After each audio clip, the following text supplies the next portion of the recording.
I'm Rajeshri Venkatramanan, reading 120 words English shorthand dictation. Okay, please transcribe.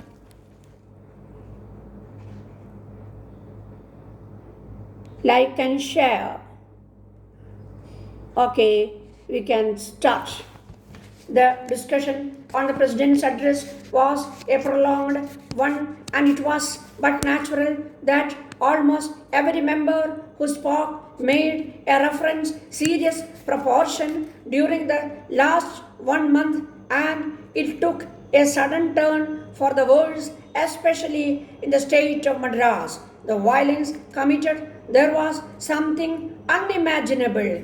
A number of people were killed, murdered, and there were lootings, burnings, and other forms of violence. I must say that it was regrettable and deplorable. Sri Hiran Mukherjee suggested that a new chapter should be opened and we might perhaps forget it and ignore it. I can understand the students doing something which was wrong just at the spur of the moment.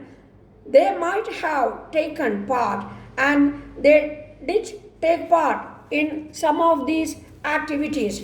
But as I said, one could understand and take a lenient view of things in their case, but there is no doubt that quite a large number of antisocial elements participated in it. They were responsible for murders and violence.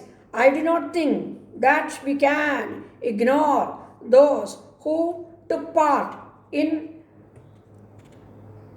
looting and murders. If they are left alone, unchecked, and unpunished, it would lead to a very bad situation, and it might become almost impossible for our society to function peacefully. It is therefore necessary that the law should take its own course in their case.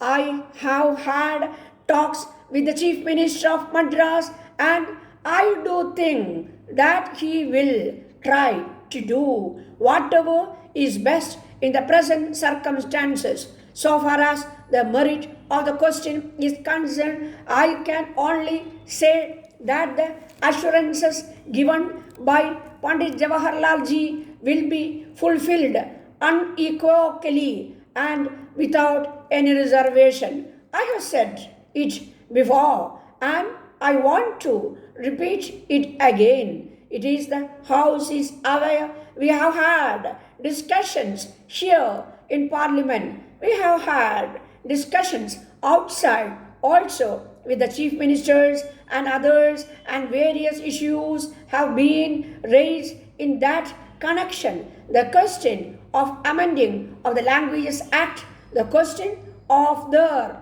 languages formula, and some other points like the medium of examination being all the regional languages. Also, it was said that there should be an equitable share in the services.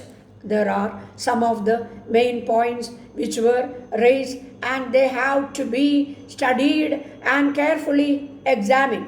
I do not want to suggest that I have no views in the matter. I have clear and categorical views in regard to all these points, but I do not want to express any opinion at the present moment, because if we feel that all these points should be studied further and carefully examined, it would be advisable that I or the House should express opinion a little later when we have received the notes or reports and after the examination has been completed. However, I would like to say that there could be no question of imposition of Hindi, and those who do not know Hindi can continue with English. Even when Hindi was declared as the official language of the Union on January 26, 1965, it was said that English would continue in accordance with the official languages Act, English continues and will continue. The question of regional languages is very important, and I would like to make it absolutely clear that there is no question of imposition of replacement of the regional languages by Hindi. It has been said in some places, especially in Madras, that Tamil will no longer find a place in the state aid as the medium of instruction or governmental work. This is absolutely wrong and baseless. In fact, we attach great importance to the or the regional languages, and we would very much like that all the state governments should use their own regional languages. Most of the state governments have adopted their language as the official language of the state. I would also like that for the development of the state or national languages, also for Hindi, the central government should render necessary financial assistance. It should give them is as much support, especially finance support, as is possible.